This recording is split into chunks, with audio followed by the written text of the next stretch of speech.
ప్రతిపక్షమా మిత్రపక్షమా ఇంకొక విపక్షమా సంబంధాలు అందరూ కూడా ఇలా నిజంగా బలహీన వర్గాలకు సంబంధించి గొత్తెత్తి వారికి న్యాయం చేయాలనే డిమాండ్ చేసే ప్రతి రాజకీయ పార్టీ దీన్ని స్వాగతించి దీని భవిష్యత్తు ప్రణాళికకు సలహాలు ఇచ్చి కార్యక్రమాన్ని ఏ విధంగా తీసుకుపోవాలనేటువంటి మాట చెప్పి ముందుకు పోవాలని కోరుతాను. ఎందుకంటే ఇది ఒక డైరెక్షన్. ఇలా నిర్ణయం నుంచి నివేదిక వచ్చిన తర్వాత ముందుకు పోవడానికి తీసుకునే రోడ్ మ్యాప్కు సంబంధించి సభలో చర్చకు పెట్టడం జరిగింది. దీని ద్వారా రోడ్ మ్యాప్ నిర్ణయించినట్టయితే భవిష్యత్తులో అందరికీ ఒక మంచి మార్గదర్శనం దొరుకుతుంది. ఈ సభ తెలంగాణ వ్యాప్తంగా ఎదురు చూస్తున్నటువంటి బలహీన వర్గాలందరికీ కూడా ఒక అవకాశం ఇచ్చినట్టు అధ్యక్ష. నేను 1986 మురళీధరరావు కమిషన్ వచ్చినాడు విద్యార్థిని అధ్యక్ష. నా మాజీ బీసీ వెల్ఫేర్ మినిస్టర్ కమలాకర్ గారు, ఇప్పుడున్న కేంద్ర మంత్రి బండి సంజయ్ గారు కరీంనగర్ సంబంధించి అందరం కూడా ఆనాడు కమిషన్ మూవ్మెంట్లో పాల్గొని నినదించినటువంటి వాళ్ళం ఇవాళ శాసనసభ్యులుగా ప్రభుత్వంలో ఉన్నటువంటి వాళ్ళందరం కూడా ఇది ఒక చట్టం, ఒక సేకరణ, సమాచార సేకరణ జరిగి భావి తరాలకు న్యాయం జరగడానికి ఒక ప్రతినిధిగా, బలహీన వర్గాల ప్రతినిధిగా ఇవాళ మా ప్రభుత్వం ఇచ్చినటువంటి అవకాశాన్ని నుంచి ఈ కార్యక్రమం చేపట్టడం అంటే జీవితంలో ఒక గొప్ప కార్యక్రమం అనే మాట సందర్భంగా మనం దీనికి సంబంధించి మా నాయకుడు రాహుల్ గాంధీ గారు కానీ, గౌరవ ముఖ్యమంత్రి గారు కానీ, ఉప ముఖ్యమంత్రి గారు కానీ, కమిటీ చైర్మన్గా మాకు మార్గదర్శకత్వం చేసినటువంటి ఉత్తమ్ రెడ్డి గారు కానీ, సహచర మంత్రులు కానీ, గౌరవ ప్రతిపక్ష నాయకులు కానీ, ఇతర రాజకీయ పార్టీల నాయకులందరూ కూడా ఒక బలహీన వర్గాల మధ్య ధన్యవాదాలు తెలియజేస్తా ఉన్నా. దయచేసి భవిష్యత్ సంబంధించి కొత్త చెప్తా ఉన్నారు, అక్కడక్కడ పత్రికలు చూస్తా ఉన్నాం.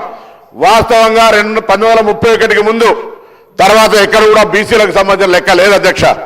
చాలా మంది చెప్తున్నారు గతం కంటే తక్కువ ఉంటే, గతం కంటే తక్కువ ముచ్చటకు రానే రాదు. ఇప్పటివరకు లెక్కనే లేదు కదా. లెక్కనే లేనప్పుడు ఇలా జరుగుతున్న లెక్క రేపు కొలమానం అవుతుంది. దీనికి సంబంధించి ఎక్కడైనా ఇంకా భవిష్యత్తులో మళ్ళీ 5 సంవత్సరాలకు 10 సంవత్సరాలకు కులగణన జరిగే సందర్భంలో అటువంటప్పుడు తప్పకుండా మార్పు అవసరం అనుకున్నాడు. పెరిగిన జనాభా ప్రకారంగా వస్తుంది. ఇవాళ జరిగినటువంటి ప్రక్రియ ప్రతి ఇంటికి పోయి ఎవరైనా సహకరించకపోతే సహకరించి ఉండకపోవచ్చు, కానీ సహకరించిన ప్రతి వ్యక్తి దగ్గర వారిచ్చినటువంటి స్వచ్ఛంద సమాచారాన్ని తీసుకొని ఇవాళ ఇంత పెద్ద ఎత్తున ఒక నివేదిక తయారు చేసి 4 వాల్యూమ్స్గా సబ్ కమిటీకి సమర్పించినారు. సబ్ కమిటీ కేబినెట్ అప్రూవ్ చేసుకొని ఇవాళ సభ్యుల ముందు ఉంచుతారు. ఇంత పారదర్శకంగా, న్యాయబద్ధంగా బలహీన వర్గాలకు న్యాయం చేయాలనే చిత్తశుద్ధి కాంగ్రెస్ పార్టీలో ఉంది కాబట్టి కార్యక్రమం తీసుకోబోతున్నాం అధ్యక్ష. 2011 సెన్సస్ ప్రకారంగా తీసుకున్నట్టయితే ఇవాళ 2025 ఈ యొక్క కుల సర్వేకి సంబంధించి తీసుకుంటే ఎందుకో కొంత అక్కడిక్కడ మాట్లాడుతున్న దానికి ముందే సరిచేసే ప్రయత్నం చేయడానికి నేను వాళ్ళంతా సహకరించమని కోరడానికి లెక్క చెప్తా ఉన్నాను అధ్యక్ష. 2011 జనరల్ సర్వేలో ఆనాడు తెలంగాణకు సంబంధించిన లెక్క తీస్తే 3,50,00,000 మంది ఉండరు అధ్యక్ష. ఇలా 3,70,00,000 మంది ఉండరు అధ్యక్ష. దానికి అనుగుణంగా కేంద్రం నుంచి అనేకమైనటువంటి జనాభా ప్రాతిపదికన దక్షిణ భారతదేశ, ఉత్తర భారతదేశానికి సంబంధించిన లెక్క తీసుకుంటే కూడా మన ప్రాంతం అంతా కూడా దక్షిణ భారతదేశంలో కుటుంబ నియంత్రణకు సంబంధించి ఎక్కువ పాటించడంతో నేషనల్ యావరేజ్లో మనం తక్కువ ఉండి ఇలా 20 లక్షల జనాభా పెరిగింది. ఇంకా రాను తరుగుతున్న కొద్ది ఇంకా తక్కువైనటువంటి పరిస్థితి కుటుంబ నియంత్రణలో అవేర్నెస్ దక్షిణ భారతదేశంలో ఉన్నటువంటి విధానాల వల్ల ప్రక్రియ జరుగుతోంది అధ్యక్ష. తప్పకుండా ఇలా తప్పుడు లెక్క చెప్పే అవసరమే లేదు.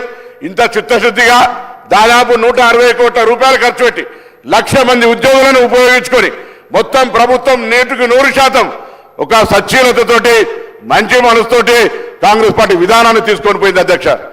నేను మళ్ళీ కోరుతా ఉన్నా, ఏదైనా అంశం ఉంటే తప్పకుండా మంచి సలహా ఇవ్వండి.